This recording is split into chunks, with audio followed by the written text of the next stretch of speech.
শুভ নববর্ষ বন্ধুরা, কেমন আছেন সবাই? আশা করি সবাই খুব ভালো আছেন। আমি সর্বাণী। আজ একটি নতুন ধরনের গল্প পরিবেশন করছি। লেখক হেমেন্দ্র কুমার রায়ের লেখা একটি ছোট গল্প, কুসুম। তাহলে শুনতে থাকুন। কুসুম। সে পতিতা, জীবনের ক্ষণিক ভ্রমিত নয়, বিধাতার বিধানেই সে পতিতা। পঙ্কের ভিতরে পদ্মের মতোই কুসুম ফুটিয়া উঠিয়াছিল। ঘরে ঘরে সন্ধ্যাদীপ জ্বলিয়া উঠিবার আগেই পথের ধারের বারান্দায় কুসুম তাহার রূপের প্রদীপ উজ্জ্বল করিয়া বসিয়া থাকিত। তাহার প্রাণ তখন কাঁদিত, মুখ হাসিত। রাস্তার লোকগুলো যেন ঊর্ধ্বমুণ্ড ব্রত গ্রহণ করিয়াছে, সকলের চোখ তাহার উপরে। তাহাদের সেই নিষ্ঠুর, ক্ষুধিত ও ঘৃণিত দৃষ্টির মাঝে কুসুম বিশ্বের নারী জাতির প্রতি মৌন ধিক্কারে ফুটিয়া উঠিতে দেখিতে পাইত। রাস্তায় গাড়ির পর গাড়ি ছুটিতেছে। এক একখানা গাড়ির খড়খড়ির কপাট সব তোলা, কিন্তু কুসুম দেখিত খড়খড়ির ফাঁকে ফাঁকে কুললক্ষ্মীদের কৌতূহলী দৃষ্টি বাহিরের মুক্ত আলোর দিকে একাগ্র হইয়া আছে। সেই দৃষ্টি কুসুমের উপর পড়িলেই সচকিত হইয়া উঠিত। কুসুমের মনে হইত সে পবিত্র নয়নের নির্মল দৃষ্টি যেন বিদ্যুদাগ্নির মতো তাহার দেহ মনকে ঝলসাইয়া দিয়া যাইতেছে। মরমে মরিয়া কুসুম বারান্দার রেলিংয়ে মাথা রাখিয়া বসিয়া থাকিত। দেহের ভিতর হইতে তাহার নারী প্রাণ যেন কাঁদিয়া কাঁদিয়া বলিত, এ রূপের প্রদীপ নিভিয়া দাও, ওগো কঙ্কালের বাঁধন খুলে দাও।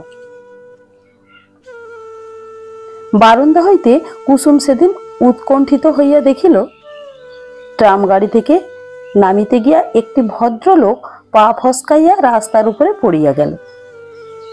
গাড়ি শুদ্ধ লোক হাঁ হাঁ করিয়া উঠিল, কিন্তু গাড়ি না থামাইয়াই চালক আরো জোরে গাড়ি চালাইয়া দিল। পাথরে মাথা ঠুকিয়া বৃদ্ধ একেবারে অজ্ঞান হইয়া পড়িলেন। তাহার চারিপাশে ক্রমে লোক জড়ো হইতে লাগিল।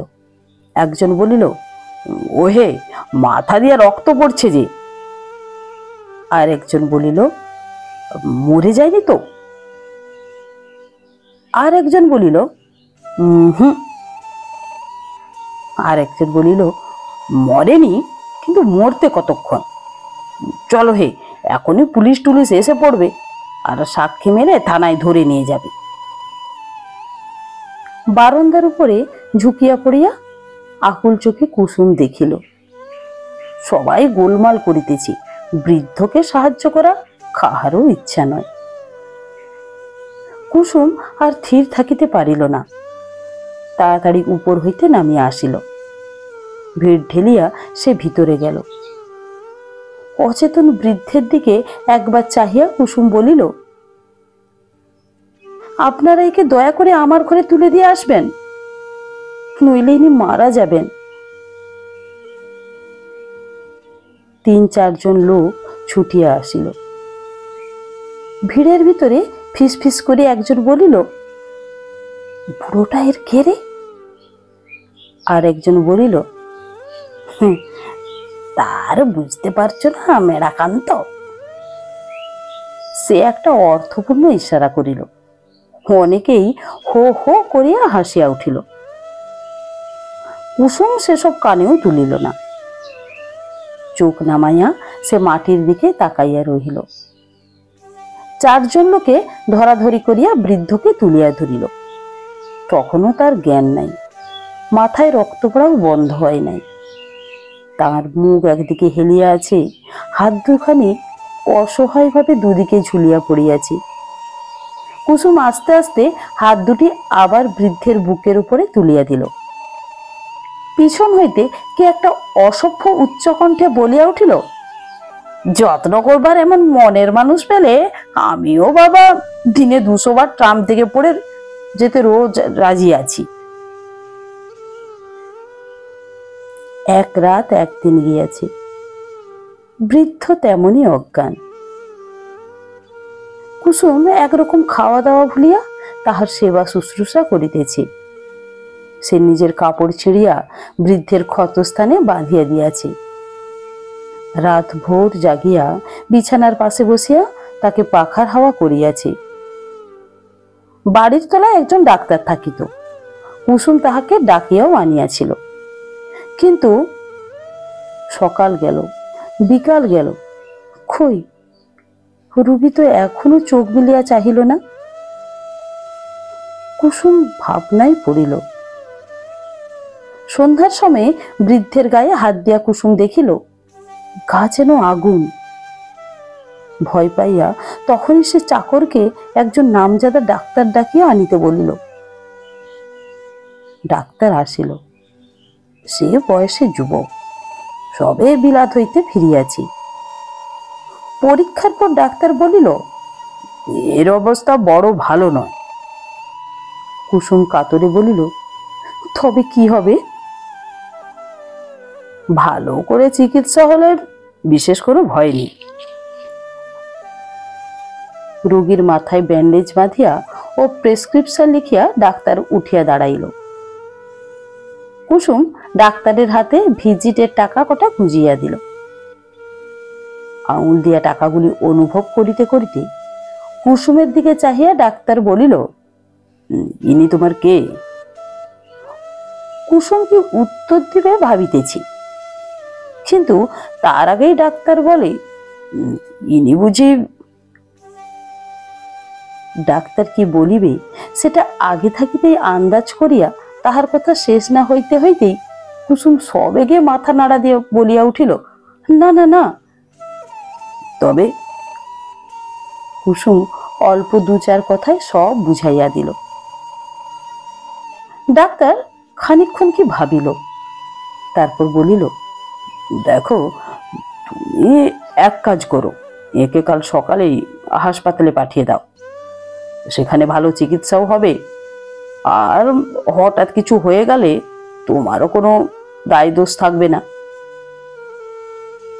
দরজার কাছে দাঁড়াইয়া এক প্রৌঢ়া স্ত্রীলোক ডাক্তারের কথা এক মনে শুনিতেছিল।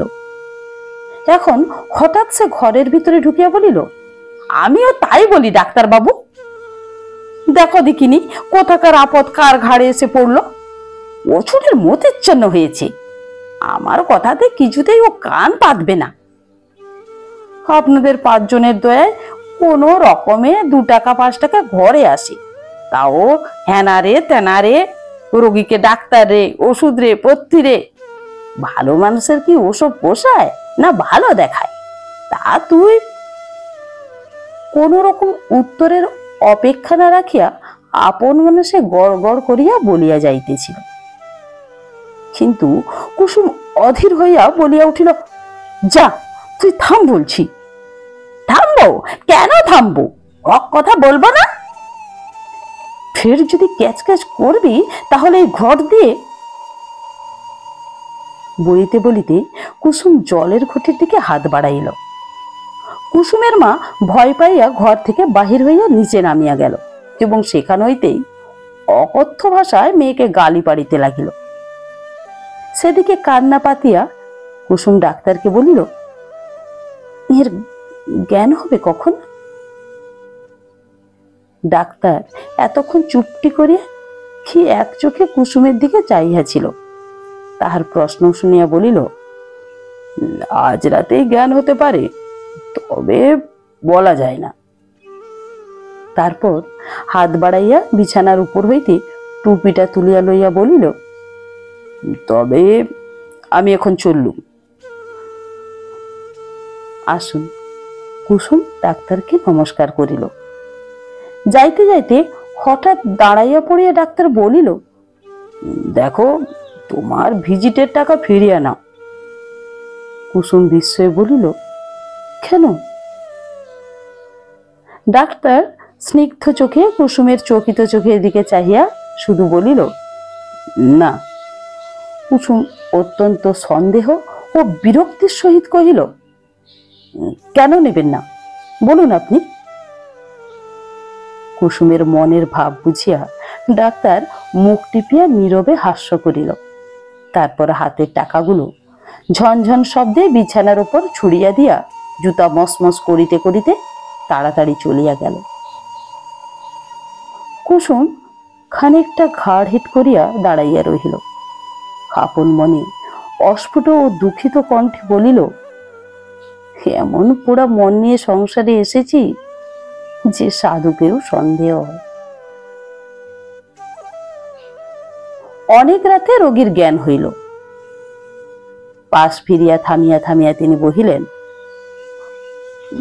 বুক জ্বলে যাচ্ছে, একটু জল। পাখার বাতাস করিতে করিতে তখন কুসুমের সবে একটু তন্দ্রা আসিয়াছি। রোগীর গলা শুনিয়া ধর্মর করিয়া সে উঠিয়া বসিল।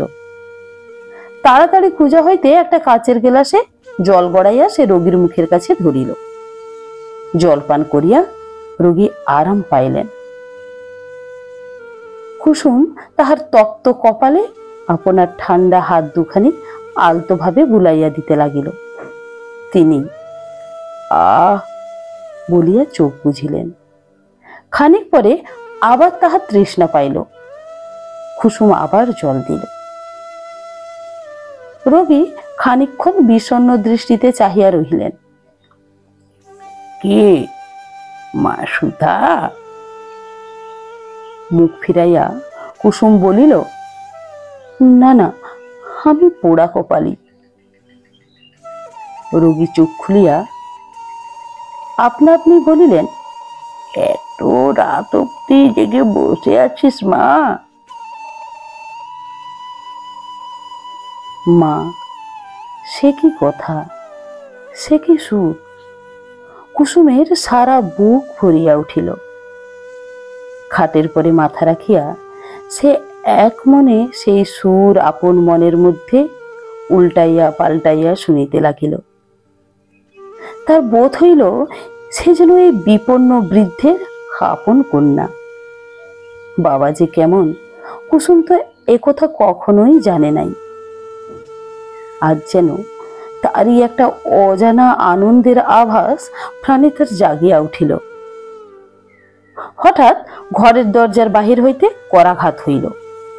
কে ডাকিল, কুসুম? কুসুম শুনিয়াও শুনিল না। সে তখনও বুঝি মা ডাক শুনিতেছি। কুসুম, ও আমার কুসুম কলি।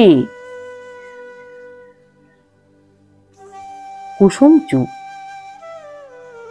ও কুসুম, শুনছ? সঙ্গে সঙ্গেই আগন্তুক বাজখাই গলায় একটা গান ধরিয়া বসিল। সে তো গান নয়, যেন ষাঁড়ের ডাক। এবারে কুসুমের মনে ভারী ভয় হইতে লাগিল। রোগী যদি শুনিতে পান। ওগো কুসুম, ও!